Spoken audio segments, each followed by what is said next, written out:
Bonjour et bienvenue. Aujourd'hui, on s'attaque à un sentiment que je pense presque tous ceux qui apprennent le français connaissent bien.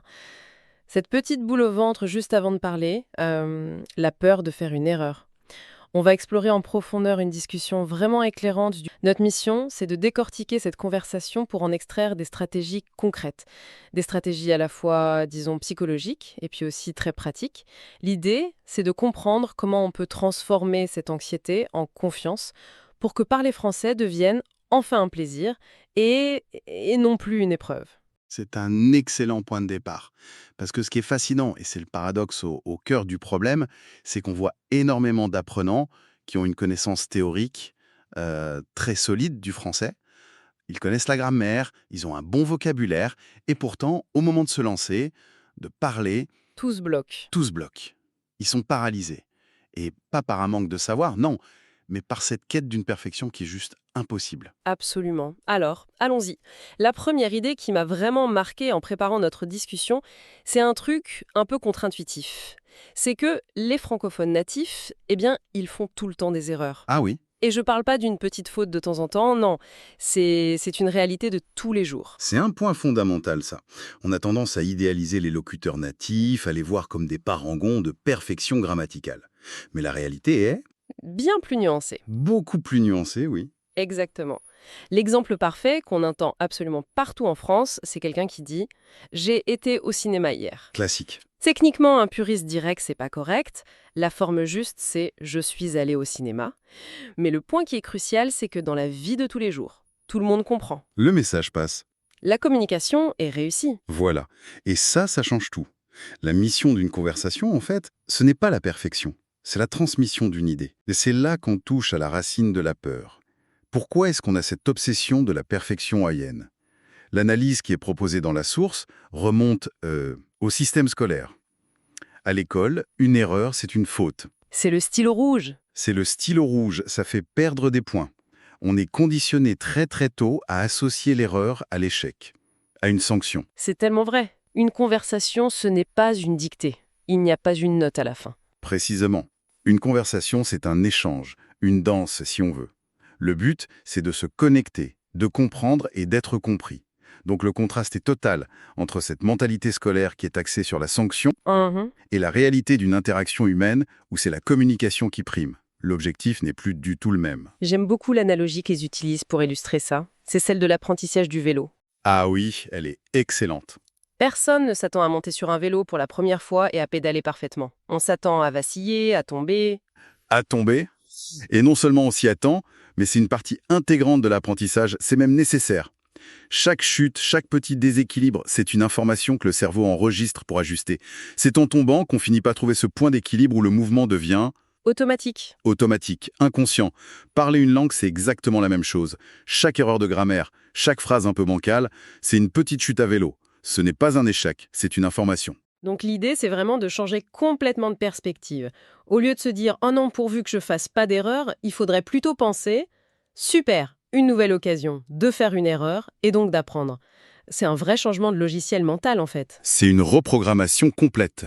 Chaque faute devient une marche de plus vers la fluidité, pas un trou dans lequel on tombe. D'ailleurs, il y a cette anecdote formidable sur ce sujet. Ah oui, Celle d'un ami américain qui a atteint un niveau de français bluffant en quelques mois seulement. Son secret, il n'avait absolument aucune peur de l'erreur. Zéro. c'est le genre de personne qu'on envie un peu, non? Comment il faisait? Son seul et unique but, c'était de communiquer. Il se lançait dans toutes les conversations, il essayait de faire des blagues, de raconter des histoires. Bon, évidemment, au début, ses phrases étaient pleines d'erreurs. Bien sûr. Mais ça ne le freinait jamais.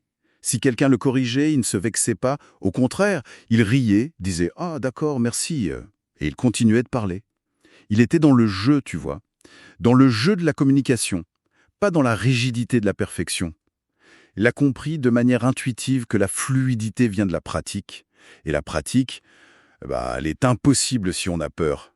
Ce qui nous amène à une conclusion assez radicale, au fond.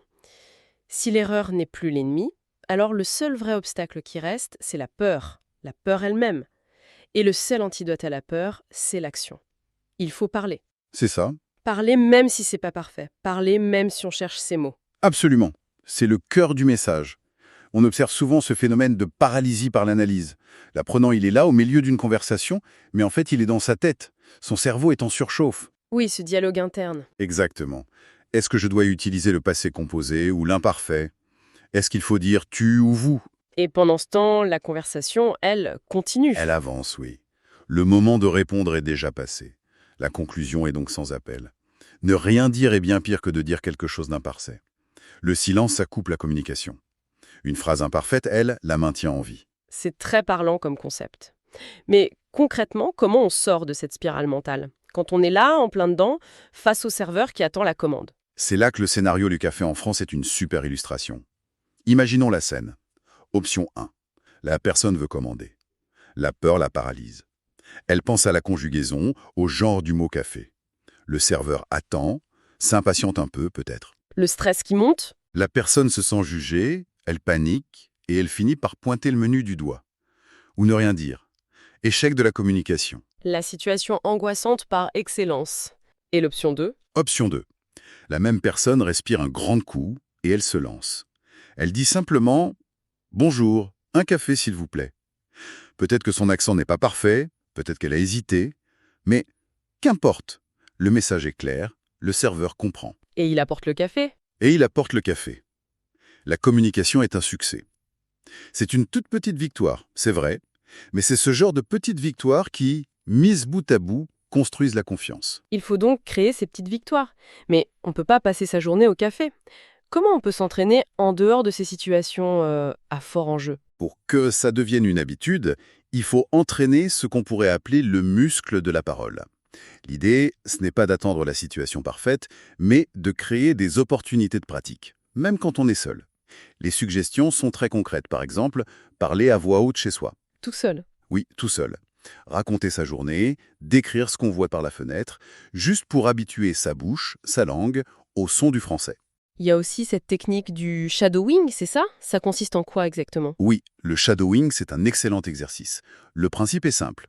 On écoute une phrase prononcée par un natif dans un film, un podcast, et on essaye de la répéter tout de suite après, en imitant le plus fidèlement possible l'intonation, le rythme, la mélodie de la phrase. D'accord. L'objectif n'est pas tant la compréhension que la reproduction physique du son. C'est un exercice presque sportif pour la bouche. C'est intéressant. C'est comme apprendre la musique de la langue avant même de maîtriser toutes les paroles. C'est exactement ça. On peut aussi répéter des répliques de séries ou chanter des chansons en français sous la douche. Peu importe la méthode, l'idée est de désacraliser l'acte de parler, d'en faire une activité physique régulière. Et l'effet de ce changement de mentalité peut être spectaculaire. Je pense à cette histoire d'un élève qui était complètement bloqué depuis des mois. Il avait toutes les connaissances, mais impossible de sortir une phrase complète. Oui, c'est un cas d'école. Le professeur, en voyant sa détresse, a tenté une approche radicale. Un jour, il lui a dit « Écoute, aujourd'hui, on oublie la grammaire, on s'en fiche des erreurs. Ton seul objectif, c'est de me raconter ton week-end. C'est tout. » Et alors? Au début, l'élève était hésitant. Et puis, il a commencé, timidement, et en 10 minutes, quelque chose s'est débloqué. La pression de la perfection avait disparu, alors les mots ont commencé à couler. Il parlait, de manière imparfaite bien sûr, mais il parlait. La barrière était psychologique. Purement psychologique. D'accord, donc on accepte l'erreur, on pratique activement, mais on fait quoi quand, malgré tout, on se retrouve au milieu d'une vraie conversation et que c'est le blanc? Le cerveau se vide. C'est là qu'intervient le troisième grand conseil, qui est une véritable bouée de sauvetage. C'est de se préparer une boîte à outils de phrases de secours. Un filet de sécurité. C'est exactement ça, un filet de sécurité. Il s'agit de mémoriser quelques phrases très simples pour gérer ces moments de panique. Comme par exemple? Les classiques sont les plus efficaces. Pardon, j'ai pas compris. Pouvez-vous répéter, s'il vous plaît? Ou la très utile, comment on dit, pour demander un mot. Le simple fait de savoir qu'on a ces phrases en réserve dans sa poche, ça diminue énormément l'angoisse. Ce qui est rassurant, c'est que ce ne sont pas des phrases d'apprentis. J'entends des Français les utiliser tout le temps. Mais constamment. Et ça, c'est un point crucial. Dire pardon, j'ai décroché, tu peux répéter, ce n'est absolument pas un signe de faiblesse. Au contraire même. Au contraire, ça montre qu'on est engagé dans la conversation, qu'on fait l'effort de suivre. C'est une marque de participation active, pas d'incompétence. Et parmi ces phrases de secours, il y en a une qui est décrite comme étant presque magique. C'est la phrase « Je suis en train d'apprendre le français, alors je fais encore des erreurs ». Pourquoi elle est si efficace? Son efficacité est multiple.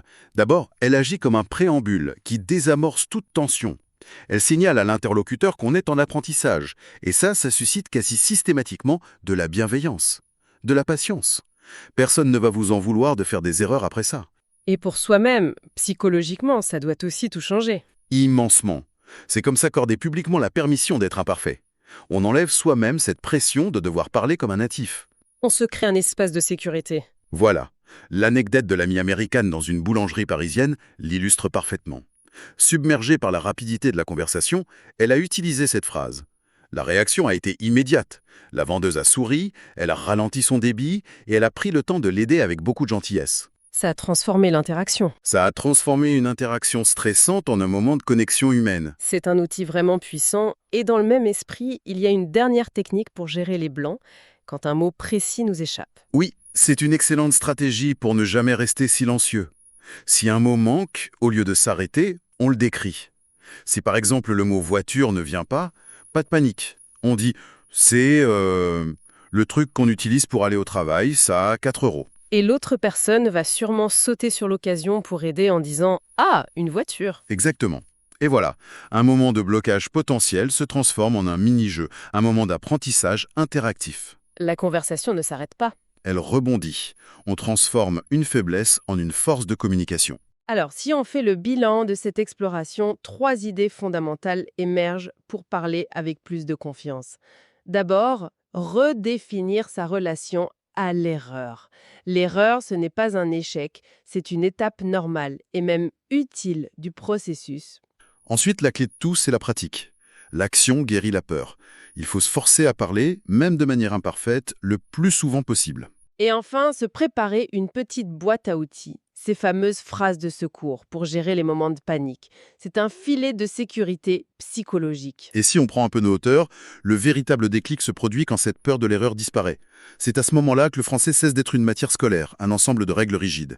Il devient enfin ce qu'il est censé être, un véritable outil de connexion humaine, un moyen d'échanger, de partager, de rire. C'est ça, l'objectif final. C'est une très belle façon de conclure et pour prolonger un peu la réflexion, notre discussion s'est beaucoup concentrée sur les mots, sur ce qu'il faut dire pour se débloquer, mais ça soulève une question intéressante.